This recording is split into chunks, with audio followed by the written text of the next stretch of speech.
Hello everyone. आप सबका गुरुमंत्र channel में बहुत बहुत स्वागत है। मैं हूं आपकी एजुकेटर सरन्या और आज मैं आपको सिखाने वाली हूं topic phases of cell cycle.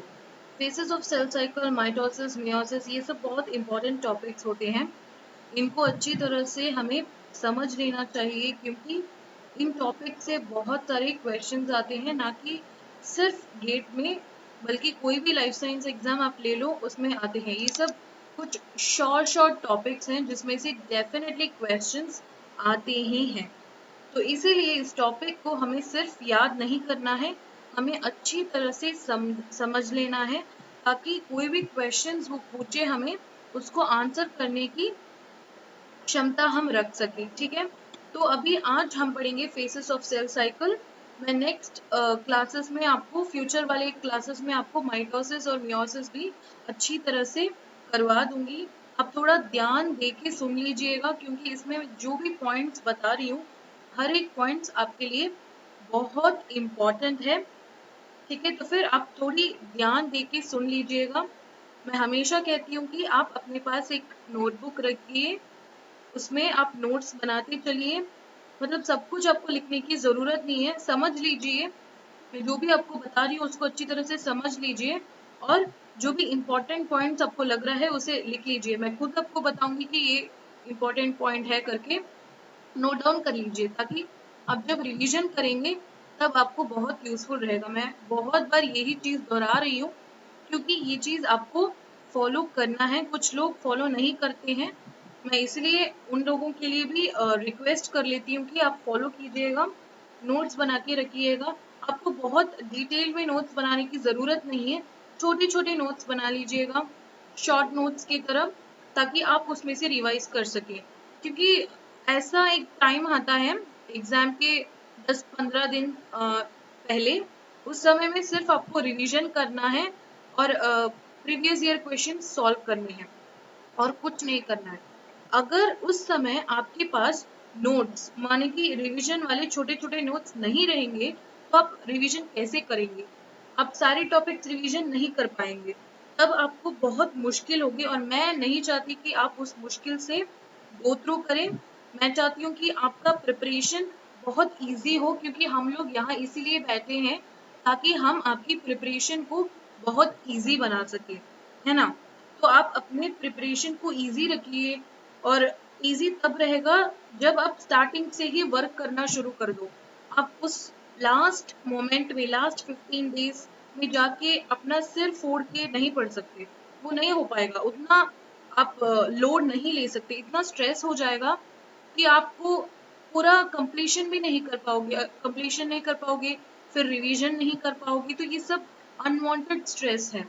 उसके ऑल्टरनेटिव में रोज मैं आपको आधा घंटा का क्लास पढ़ाती हूँ, उस क्लास को अच्छी तरह से सुन लीजिएगा, समझ लीजिएगा, छोटे छोटे नोट्स बना लीजिएगा ताकि जब आप रिवीजन कर सकें उस समय आपको बहुत यूजफुल रहेगा।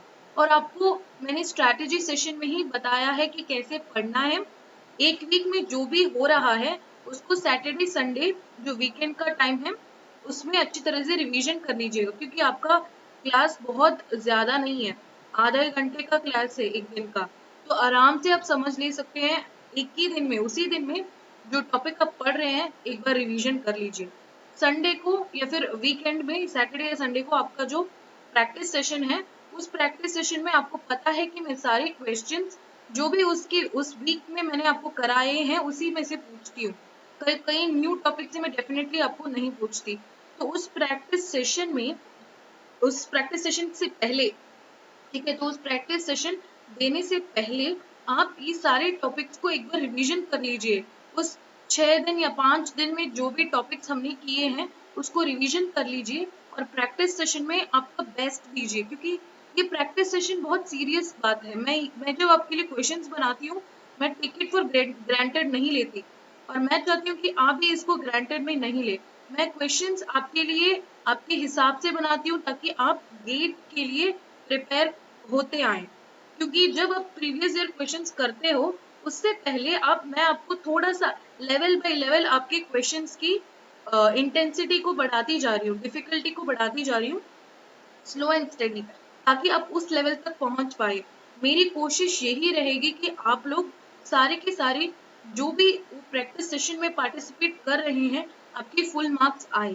तो उस फुल मार्क्स लाने के लिए आपको मैं जो भी आपकी वीक में पढ़ा रही हूँ उस वीक में वो अच्छी तरह से आपको रिवीजन करके ही उस वीकेंड वाली क्लास में जाना है। ये पॉइंट मैं बहुत स्ट्रेस करके बता रही हूँ क्योंकि ये इम्पोर्टेंट है। आप इसे प्लीज फॉलो कर लीजिएगा ताकि लास्ट मोमेंट में उस 15 दिन में आपको टेंशन नहीं रहे। क्योंकि अगर आप उस 15 डेज में ही काम करना चाहोगे कि 15 डेज बचा है उसमें मैं सारे वीडियोस देखूंगा या फिर सारे वीडियोस देखूंगी और उसमें ही पढ़ाई हो जाएगी, तो ये डेफिनेटली नहीं है, ऐसे नहीं हो पाएगी। आपका स्ट्रेस इतना बढ़ जाएगा कि आप नहीं कर पाओगे, पूरा नहीं कर पाओगे। अगर पूरा कर भी लोगे, सारे वीडियोस देख भी लोगे तो रिवीजन के बिना कुछ भी याद नहीं रहेगा। इसलिए मैं चाहती हूँ कि आप स्टार्टिंग से ही हर रोज का वीडियो देखते चलिए। आपको टाइमिंग पता है कि कौन से टाइमिंग में आपकी वीडियोस रिलीज होती है, तो शुरू कर दीजिए टाइमिंग में आप वीडियोस देखना शुरू कर दीजिए, नोट्स बनाना शुरू कर दीजिए, रिवीजन करते रहिए। क्योंकि मैं आपको लोड भी आपका मैं ज्यादा नहीं बढ़ाती, थोड़े थोड़े से डोज में ही आपको दे रही हूँ ताकि आप अच्छी तरह से अपनी पढ़ाई कर पाए, ताकि उस 15 डेज में आपको स्ट्रेस बिल्कुल भी नहीं रहे और आप इतनी कॉन्फिडेंट हो जाए कि आपको पता होगा कि इस बार मैं गेट क्लियर डेफिनेटली करूंगा या फिर करूंगी, फिर मैं अच्छे मार्क्स लेके आऊंगी। ऐसे करके आपको पता होना चाहिए। उस कॉन्फिडेंस को मैं आपके अंदर लाना चाहती हूँ, इसलिए मैं आपके लिए प्रैक्टिस सेशंस रख रही हूँ ताकि जो भी आप उस वीक में पढ़ रहे हैं उसके लिए आप उस टेस्ट को दे दीजिए। स्लोली स्लोली जैसे आप उस टेस्ट को देते आएंगे, फाइनली जब आप गेट एग्जामिनेशन में बैठेंगे तब आपको कोई भी दिक्कत होगी ही नहीं, कोई भी दिक्कत नहीं होगी। आप उस टेस्ट को, जो आपका फाइनल एग्जाम जैसा है ना गेट एग्जामिनेशन, उसको आप अच्छी तरह से कर पाएंगे विद फुल कॉन्फिडेंस। मेरा यही मोटिव है कि मैं आपको डेली हाफ एन आवर की डोज देकर फिर सैटरडे को आपकी एक टेस्ट लेकर मैं आपके अंदर confidence day by day increase करना चाहती हूँ, ताकि उस कॉन्फिडेंस हाई लेवल में रहे। उस दिन, जिस दिन में आप गेट एग्जाम लिखोगे उस दिन आपका कॉन्फिडेंस बिल्कुल हाई रहे और आप एग्जाम को अच्छी तरह से लिख पाए। ठीक है, तो चलिए आज की क्लास देखते हैं, phases of cell cycle. Okay, the cell cycle is the process a cell undertakes to replicate all of its material and divide into two identical cells. इसका मतलब ये है कि सेल साइकिल एक प्रोसेस है। साइकिल का मतलब है कि ये कंटिन्यूअसली रनिंग प्रोसेस है, कभी रुकता नहीं है, कंटिन्यूअसली चलता रहता है, रिपीटेटिव प्रोसेस है जो सेल के मटेरियल्स को रेप्लिकेट करता है और सेल की डिवीजन में मदद करता है ताकि फाइनली आपके पास दो identical daughter cells हो। The cell division is the process in which one cell called the parent cell divides to form two new cells referred to as daughter cells। तो सेल साइकिल एक process है जिसके दौरान आपकी cell division होती है। Cell division का मतलब है एक पेरेंट सेल से डिवाइड होके आपको दो न्यू डॉटर सेल्स मिलती है। ठीक है,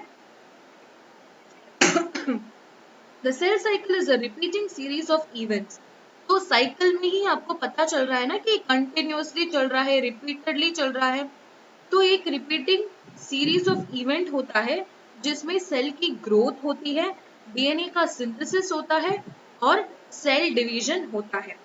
The cell cycle in prokaryotes is quite simple। Prokaryotes में आपकी सेल साइकिल बहुत सिंपल होती है, जिसमें आपकी सेल ग्रो होती है, उसकी डीएनए की रेप्लिकेशन हो जाती है, फिर सेल डिवाइड हो जाता है। This form of division in prokaryotes is called asexual reproduction. In eukaryotes the cell cycle is more complex. Eukaryotic organism में सेल साइकिल बहुत कॉम्प्लेक्स होते हैं। In eukaryotic cells, the stages of cell cycle are divided into two phases। एक होता है interface और दूसरा होता है माइटोटिक फेज, जिसे हम एम फेज करके भी कहते हैं। तो ड्यूरिंग इंटरफेस क्या होता है, सेल्स ग्रो, सेल की ग्रोथ होती है और जो भी डीएनए की मल्टीप्लिकेशन डीएनए की डुप्लीकेशन या फिर डीएनए की सिंथेसिस होती है, उसके लिए जो भी चीजें जरूरी है उस सारी चीजों की तैयारियां हो जाती है, फिर डीएनए की सिंथेसिस भी हो जाती है। माइटोसिस फेज में क्या होता है, दो चीजें होती है माइटोसिस फेज में, एक होता है कैरियोकाइनेसिस और दूसरा होता है साइटोकाइनेसिस। इसकी मतलब जानना बहुत जरूरी है। कैरियोकाइनेसिस का मतलब है न्यूक्लियर डिवीजन, कैरियन का मतलब है न्यूक्लियस, काइनेसिस का मतलब है डिवीजन। तो कैरियोकाइनेसिस का मतलब है न्यूक्लियस की डिवीजन होना, ठीक है। तो डीएनए की सेपरेशन होना, क्रोमोसोम की सेपरेशन होना। और साइटोकाइनेसिस का मतलब है, साइटो मतलब आपकी सेल, साइटोप्लाज्म, साइटोप्लाज्म की डिवीजन होने को हम कहते हैं साइटोकाइनेसिस। ताकि जब आपका न्यूक्लियस डिवाइड हो जाए, उसके बाद आपकी साइटोप्लाज्म डिवाइड हो जाए, उसके बाद आपके दो न्यू डॉटर सेल्स मिल जाते हैं सेल साइकिल और सेल डिवीजन के प्रोसेस में। तो अभी हम इंटरफेस के बारे में देखेंगे। तो during interphase the cell undergoes normal growth processes but also preparing for cell division. तो जब इंटरफेस होता है ना, तो सेल अपनी नॉर्मल ग्रोथ को भी ध्यान रखती है और सेल के डिवीजन के लिए भी प्रिपेयर हो जाते हैं, ठीक है। In order for a cell to move from interphase to mitotic phase, many internal and external conditions must be met. The interface of the eukaryotic cell cycle can be divided into three phases. तो interface में ही तीन phases आ जाते हैं, एक है G1 phase, दूसरा है S phase, तीसरा है G2 फेज। तो ये तीन फेजेस हमारे इंटरफेस में आते हैं। तो चलिए एक एक फेज में क्या होता है हम डिटेल में देखेंगे, ठीक है। तो पहले G1 फेज में क्या होता है, सेल की साइज इंक्रीज होती है। सेल साइज को इंक्रीज होना ही हम सेल ग्रोथ करके कहते हैं। फिर सेल्यूलर कंटेंट्स आर डुप्लीकेटेड, मतलब प्रोटीन की डुप्लीकेशन, सेल खुद को तैयार कर लेता है ताकि वो नेक्स्ट फेज जो कि एस फेज में होता है ना, डीएनए की रेप्लिकेशन हो सके। अगर आप मॉलिक्यूलर बायोलॉजी हम जब पढ़ेंगे तब मैं आपको बताऊंगी कि डीएनए रेप्लिकेशन में क्या होता है वगैरह सब कुछ मैं आपको बताऊंगी। मगर आप ध्यान रख लीजिएगा कि डीएनए रेप्लिकेशन के समय बहुत सारे प्रोटीन्स की जरूरत पड़ती है, वो सारे प्रोटीन्स जीवन फेज में ही बन जाते हैं, ठीक है। तो ये सब चीजें जीवन फेज में हो जाता है। तो जीवन फेज एक प्रिपरेटरी फेज है आपके एस फेज के लिए। एस फेज में जो भी चीज होती है उसके लिए प्रिपरेशन आपके जीवन फेज में होता है। फिर नेक्स्ट है एस फेज। एस फेज में आपके डीएनए की रेप्लिकेशन हो जाती है। आपके पास 46 क्रोमोसोम्स है, उस सब की सब रेप्लिकेट हो जाती है एक सेल में। G2 फेज है, उसमें आपकी सेल ग्रोथ और ज्यादा हो जाती है। तो यहाँ जो भी G नाम के फेजेस है ना, G1 और G2, ये सब प्रिपरेटरी फेज होते हैं ताकि नेक्स्ट में जो फेज होता है ना उसके लिए प्रिपरेशन हो जाए, ठीक है। तो G2 फेज में भी सेल्स की ग्रोथ होती है और ऑर्गेनल्स का डुप्लीकेशन होता है, प्रोटीन्स की प्रोडक्शन हो जाती है ताकि उस सेल को हम प्रिपेयर कर सके माइटोसिस के लिए, सेल डिवीजन के लिए हम प्रिपेयर कर सके। इसलिए सारी तैयारियां G2 फेज में हो जाती हैं। फिर आता है आपका M phase, mitosis followed by cytokinesis. तो माइटोसिस में क्या होता है, आपका कैरियोकाइनेसिस होता है, आपके डीएनए की डिवीजन हो जाती है, ठीक है। फिर आपको साइटोकाइनेसिस होता है। मैंने आपको पहले ही बताया था कि साइटोकाइनेसिस का मतलब है आपकी साइटोप्लाज्म की डिवीजन होना, ताकि आपके पास दो आइडेंटिकल डॉटर सेल्स मिल जाए फ्रॉम द पेरेंट सेल, ठीक है। अभी इसमें दूसरा एक फेज है, वो है जी नॉट फेज, ठीक है।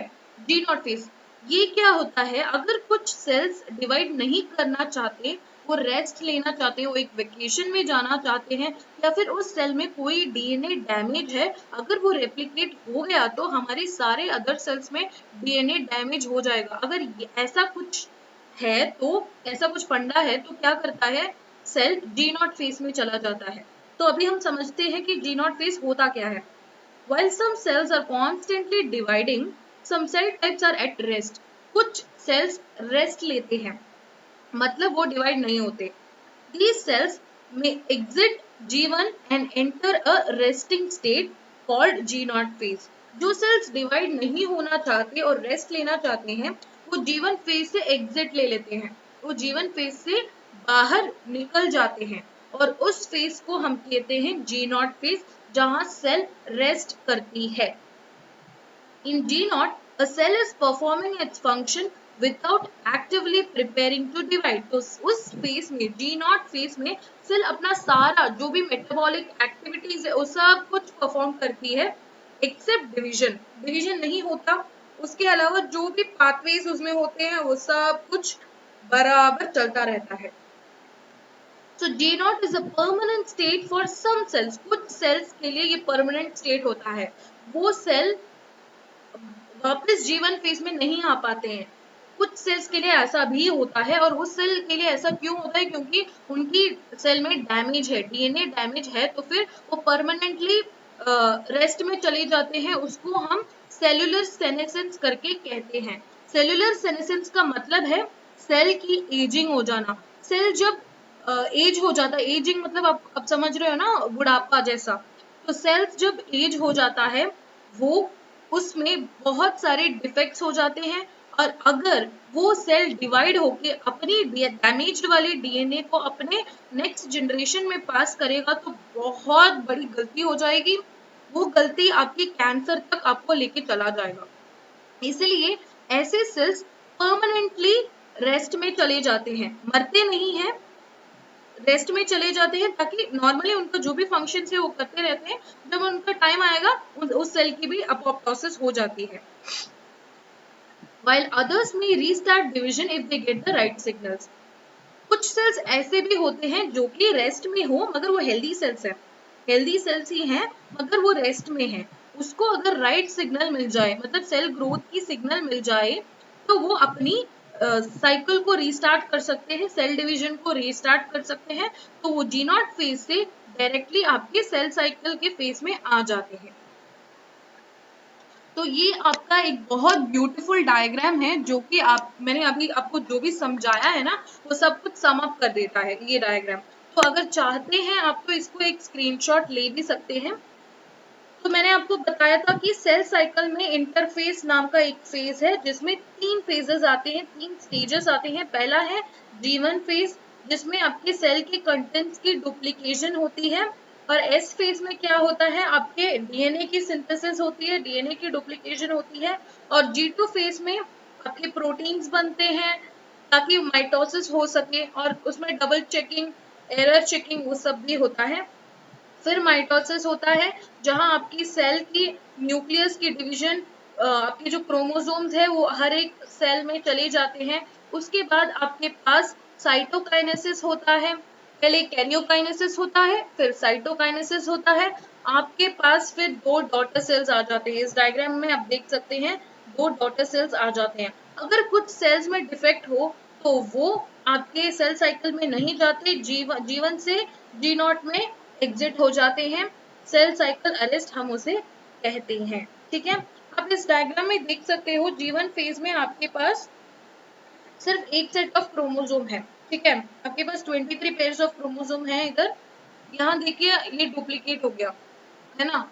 फिर माइटोसिस के बाद आपका पहले जैसा था वैसा ही हो गया, डीएनए की डुप्लीकेशन।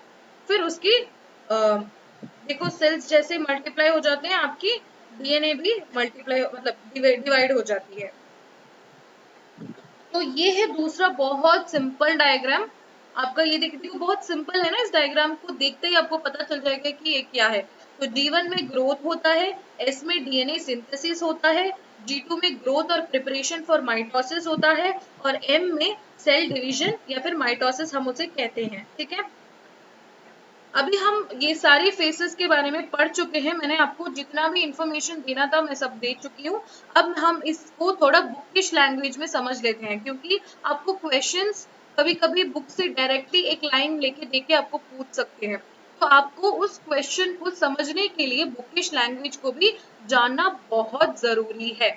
ठीक है, तो इसलिए मैं आपको पढ़ के एक बार समझा देती हूँ, ताकि आप लोगों को एक सेंटेंस को पढ़ के उसकी मीनिंग को डिकोड करना भी समझ में आ जाए। ठीक है, तो ग्रोथ फेज 1 जिसे हम G1 या फिर गैप 1 भी कहते हैं, the cell spends most of its life in the phase G1. During this phase, a cell undergoes rapid growth and the cell performs its routine functions. ठीक है। During this phase the biosynthetic and metabolic activities occur at high rate, proteins are produced okay for DNA replication. तो इस phase के लिए जो भी चीजें चाहिए वो सारी प्रिपरेशन आपकी ग्रोथ फेज में हो जाती है। जैसे हम दिवाली के दिन बहुत चीजें मनाते हैं, उसके लिए प्रिपरेशन एक दिन पहले ही कर देते हैं, ठीक है। जैसे कुछ स्नैक्स बनाना, पूजा की तैयारियां करना, तो एक दिन पहले ही हम सब कुछ तैयारियां शुरू कर देते हैं ना। वैसे ही जो डीएनए रेप्लिकेशन एस फेज में होने वाला है, उससे पहले वाले फेज में सारी प्रिपरेशन हो जाती है। If a cell is not dividing, अगर कोई सेल डिवाइड नहीं होना चाहता तो वो जी नॉट फेज में चला जाता है। अभी हम देखेंगे जी नॉट फेज होता क्या है। The G nought phase is the resting phase where the cell has left the cycle, उसने अपनी सेल साइकिल को छोड़ दिया है, बाहर आ गया है, एग्जिट मार गया है, और हैज स्टॉप्ड डिवाइडिंग, और सेल ने डिवाइड करना बंद कर दिया है। Non-dividing cells in multicellular eukaryotic organisms enter G0 from G1, G1 से exit लेता है और जो phase में जाता है उसे हम G0 कहते हैं। Some cells stop dividing when DNA damage or degradation occur, और इस process को हम cellular senescence करके कहते हैं, या फिर इसे हम aging भी कहते हैं। फिर next आता है आपका synthesis phase।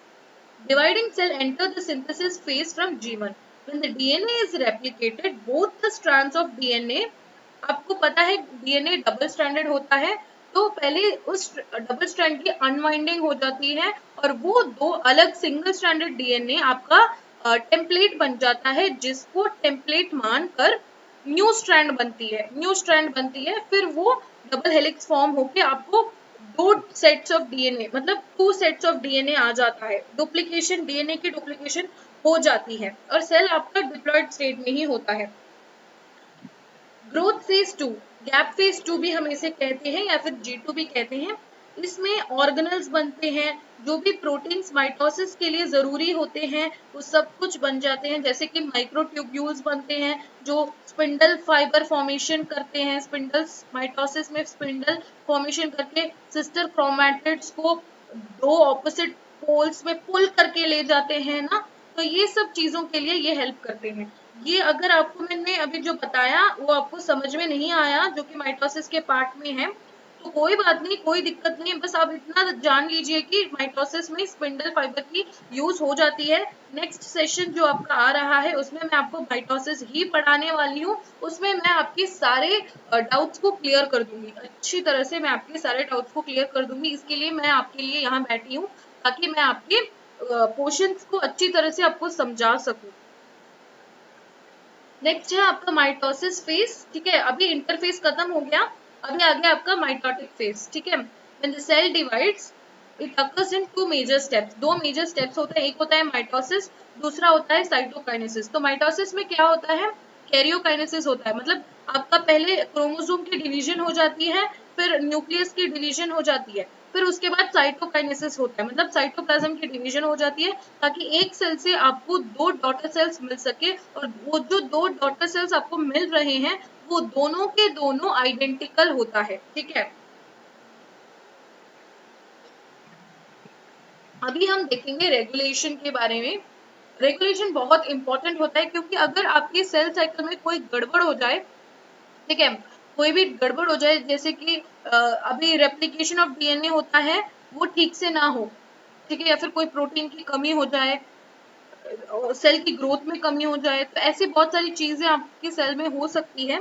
इसलिए सेल के फेसेस में आपको चेक पॉइंट्स मिलता है। चेक पॉइंट्स क्या करता है, वो चेक करता है कि आपकी डीएनए जो रेप्लिकेट हुई है वो करेक्टली रेप्लिकेट हुई है कि नहीं, या फिर उसमें कोई डैमेज है, तो सारी की सारी अच्छी तरह से चेक कर देती है, और एक एक फेज से दूसरे फेज में एंट्री मारने के लिए एक टिक दे देती है, माने एक अश्योरेंस दे देती है। जैसे आपके पास G1 S G2 M ऐसे फेजेस है ना, एक फेज से दूसरे फेज जाने के लिए चेक पॉइंट्स को क्रॉस करके ही जाना होता है, ताकि अगर कोई भी डैमेज हो उसे हम कंट्रोल कर सके, ठीक है। आप समझ रहे हो ना मेरी बात। So the progression of cells through the cell cycle is controlled by checkpoints at different stages. These detect if a cell contains damaged DNA and ensure those cells do not replicate. तो इसे हम restriction point भी कहते हैं। is located at the G1 phase में जो आपका cell cycle control checkpoint होता है उसे हम रिस्ट्रिक्शन पॉइंट करके कहते हैं। और दूसरे चेक पॉइंट्स भी होते हैं जैसे कि G1 टू S फेज, मतलब G1 से S फेज की जो ट्रांजिशनिंग होती है ना, वहां एक चेक पॉइंट होता है, और G2 से M की एक जो ट्रांजिशनिंग होती है ना, वहां एक चेक पॉइंट हो जाता है। ठीक है, अगर आपका डीएनए में डैमेज है और उस डैमेज को चेक पॉइंट में डिटेक्ट कर लिया तो क्या होगा, आपकी प्रोटीन P53 की प्रोडक्शन होने लगेगी। P53 एक ट्यूमर सप्रेसर जीन है, तो ट्यूमर को सप्रेस करता है। तो क्या करता है ये, अगर आपके डीएनए में कोई भी डैमेज हो तो आपकी मतलब ये सेल को रेप्लिकेशन होने से रोक देता है। तो रोकने से पहले वो देखता है कि क्या हम इस सेल को रिपेयर कर सकते हैं, क्या इस डीएनए डैमेज को हम रिपेयर कर सकते हैं। अगर रिपेयर करना है तो मैकेनिकल शॉप के पास भेज दो, ठीक है, रिपेयर मैकेनिज्म शुरू हो जाती है, तो वो रिपेयर हो जाता है। कभी कभी अगर रिपेयर हो गया तो ठीक है, वो आपकी सेल साइकिल में लौट जाता है। अगर रिपेयर नहीं हुआ तो वो अपोप्टोसिस में चला जाता है। अपोप्टोसिस का मतलब है प्रोग्राम्ड सेल डेथ, वो सेल की मौत हो जाती है। ठीक है, फिर this cell cycle is also closely regulated by cyclins and CDKs. तो साइक्लिन्स और साइक्लिन डिपेंडेंट काइनेसेस जिसे हम सीडीकेस कहते हैं, ये प्रोटीन्स होते हैं जो आपके एक एक स्टेज में मदद करते हैं सेल साइकिल की रेगुलेशन के लिए। ठीक है, तो ये बहुत इंपॉर्टेंट पिक्चर है, इसे आप चाहे तो बना सकते हैं या फिर आप इसका स्क्रीनशॉट ले लीजिए, बहुत इंपॉर्टेंट है। ये एक पिक्चर में मैं आपको जो फेस में जिस जिस साइक्लिन या सीडीके की यूज होती है मैं आपको बताने वाली हूँ, और ये चीज आपको याद रखनी है, मतलब इसको आपको बाय हार्ट करना है कि कौन सी साइक्लिन या फिर कौन सी सीडीके कौन सी फेस में आती है, क्योंकि इससे डेफिनेटली आपसे क्वेश्चंस पूछे जाते हैं, तो आपको ये बाय हार्ट करना है। मैं आपको डेफिनेटली बताऊंगी कि कौन सी चीजें आप समझ सकते हैं और कौन सी चीजें आपको बाय हार्ट करनी पड़ेगी। इन चीजों को आप मतलब समझने के लिए इसमें कुछ है नहीं, आपको डायरेक्टली इसको बाय हार्ट करना पड़ेगा कि कौन से फेस में कौन सी साइक्लिन और कौन सी सीडी की यूज होती है। तो मैं अभी तक हमने जो भी पढ़ा ना फेसेस के बारे में, वो सब समझने की चीजें हैं। ठीक है, वो सब आप समझ लोगे काफी है। मगर ये वाला जो फोटो है, ये वाला जो पिक्चर है, ये आपको बाय हार्ट करना है। तो ठीक है, पहले शुरू होता है जीवन फेज, फिर एस आता है, फिर G2 आता है, फिर एम आता है। जीवन में सेल की ग्रोथ होती है, एस में डीएनए की सिंथेसिस होती है, G2 में सेल की ग्रोथ होती है, और एम में माइटोसिस होता है। तो अब इस चेक पॉइंट्स में देखिए, G1 में एक चेक पॉइंट होता है, फिर G1 से S के लिए एक चेक पॉइंट होता है, G2 टू M के लिए एक चेक पॉइंट होता है। उस चेक पॉइंट में आपके लिए यूज होते हैं साइक्लिन्स और सीडीकेस जो कि रेगुलेशन में काम आते हैं। तो G1 में दो चेक पॉइंट्स है, एक है G1 का जो है साइक्लिन डी और CDK4। ओके, सो साइक्लिन डी CDK4, और G1 से S में ट्रांजिशन में एक चेक पॉइंट है, उसे हम कहते हैं साइक्लिन ई CDK2। फिर एस फेज में आपको मिलता है साइक्लिन ए CDK2, और G2 टू M ट्रांजिशन में आपको मिलता है साइक्लिन बी CDK1। ठीक है, इसको आपको याद रखना पड़ेगा। मैंने तो इसको याद रखने के लिए अपने लिए गाना जैसे बनाया था, D4E2A2B1, ऐसे मैंने अपने लिए बना लिया था, क्योंकि मुझे इसका कोई निमोनिक्स पता नहीं है। अगर आपको कोई निमोनिक्स पता है इसको याद करने के लिए तो आप कमेंट सेक्शन में बता दीजिएगा, ताकि आपके जैसे स्टूडेंट्स भी इसे यूज करके फायदा हो सके उनका भी। मैंने तो इसको ऐसे ही याद कर लिया था कि जीवन, आपको पता है कि फेसेस क्या होता है, जीवन एस होता है, G2 होता है, फिर एम होता है। आपको पता है कि जीवन में दो चेक पॉइंट्स होते हैं, एक है जीवन का और दूसरा G1 टू एस का, फिर एस में एक होता है, फिर G2 टू एम का एक होता है। इतना तो आपको डेफिनेटली पता है। तो आप ऐसे याद कर सकते हैं कि D4E2A2B1, D4E2A2B1 मैंने तो ऐसे याद रखा था। अगर आपको कोई निमोनिक्स आता है तो आप उसे यूज कर सकते हैं। सो ये वाला स्लाइड भी बहुत बहुत इंपॉर्टेंट है, क्योंकि इस स्लाइड में आपकी जो चेक पॉइंट्स है उसकी मीनिंग बताई गई है। इसको भी आप स्क्रीनशॉट ले सकते हैं। तो आप इसमें देखिए, फर्स्ट है आपका सेल ग्रोथ का चेक पॉइंट जो कि जीवन फेज में होता है। ये चेक करता है कि सेल बड़ा हुआ है कि नहीं, सेल ग्रोथ ठीक से हुई कि नहीं, प्रोटीन की सिंथेसिस हुआ कि नहीं, और ये सेल डिवीजन के लिए रेडी है कि नहीं, ये सब चेक करता है। फिर दूसरा है डीएनए सिंथेसिस की चेक पॉइंट, इसमें डीएनए सिंथेसिस हुई कि नहीं ये वाली चेक पॉइंट होती है, और ये चेक करते हैं कि अगर रेप्लिकेशन हुआ है तो करेक्टली हुआ है कि नहीं, या फिर ये सेल रेडी है माइटोसिस के लिए, तो ये सब चेक हो जाता है। माइटोसिस चेक पॉइंट में आपको होता है माइटोसिस फेज में, इसमें चेक करते हैं कि माइटोसिस पूरी तरह से कंप्लीट हो गया, ये चेक करते हैं, और सेल डिवीजन अच्छी तरह से हो गई, ये भी चेक करते हैं। ठीक है, तो ये है आपके चेक पॉइंट्स। अभी हमने ये जो फेसेस ऑफ सेल साइकिल में पढ़े हैं, सारे के सारे स्लाइड्स हमने जो भी कवर किए हैं वो सब समझने के लिए हैं। सिर्फ ये जो लास्ट 2 स्लाइड्स है ना, ये वाला स्लाइड और ये वाला आपको याद रखने वाला है, स्पेशली ये वाला। आप ये सारे स्लाइड में से सिर्फ एक ही स्लाइड आपको याद में रखना है, बाकी सब आप समझ गए तो डेफिनेटली आपके ब्रेन में रहेगा, रिवीजन कर लीजिए, ब्रेन में रहेगा। मगर इस चीज को आपको अच्छी तरह से याद रखना है। मैं इसको बहुत बार रिपीट इसलिए कर रही हूँ ताकि आप इसको अच्छी तरह से ध्यान दें, क्योंकि इसमें से डेफिनेटली क्वेश्चन आते हैं। D4E2A2B1, D4E2A2B1। ठीक है, तो आई होप आपको आज का class phases of cell cycle अच्छा रहा होगा, समझ में आया होगा। तो कमेंट की करके बता दीजिएगा कि आपको ये लेक्चर कैसे लगा। फिर आप हमें गुरु हमारे चैनल गुरु मंत्र में आप लाइक शेयर और सब्सक्राइब कर सकते हैं। अगर आपको कोई भी क्वेरीज हो तो आप हमें मेल कर सकते हैं या फिर कांटेक्ट कर सकते हैं। Thank you so much, have a nice day, keep studying, keep revising and